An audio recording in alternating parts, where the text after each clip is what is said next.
As an ICOL graduate, the chances are that you'll be teaching overseas in another country, so a country you're not familiar with, or even if you're at home, you'll be teaching students who've come there from another culture and country.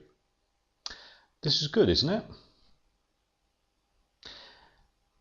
Did you know that this gesture, which we know as well done, good luck, something like that, is actually rude and possibly insulting in places like Iran, Afghanistan, Nigeria and Sardinia?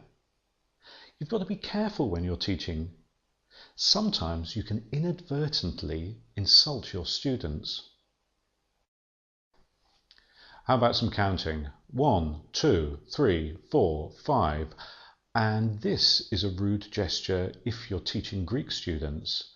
In Greece, you count 1, 2, 3, 4, 5. How about your counting in England this time? 1, 2. This is rude in England. 1, 2 if you're teaching there. So you're sitting in your class, a nice comfortable teacher, whilst your students are doing their practice tests. Everything's going fine, isn't it? Except for the fact that potentially I could be insulting 3 or more nationalities with the way I'm just sitting here. First off, I'm slouching, and in Switzerland that's considered rather vulgar. Secondly, I have my arms crossed. In places like Turkey that's considered rude, and in places like Finland that's considered very arrogant. Finally, and perhaps most seriously, I'm showing the soles of my feet. In a lot of Middle Eastern countries, this is extremely rude and should be avoided at all costs. So, even when you're doing nothing, you might be offending somebody.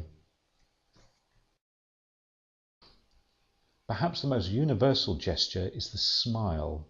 It's accepted almost everywhere in the world, and it can never be misinterpreted.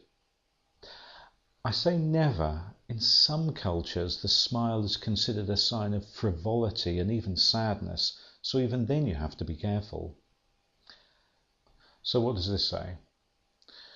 Wherever you decide to go, or whichever nationality of class you're teaching, always try to learn a little bit about their culture before you go and before you meet them. Just a few simple things like what's right, what's wrong, what's accepted, what isn't accepted, and the general norms of behaviour. Knowing these can save you a lot of trouble, can make your experience in that country much more worthwhile, and ultimately can make you a better teacher.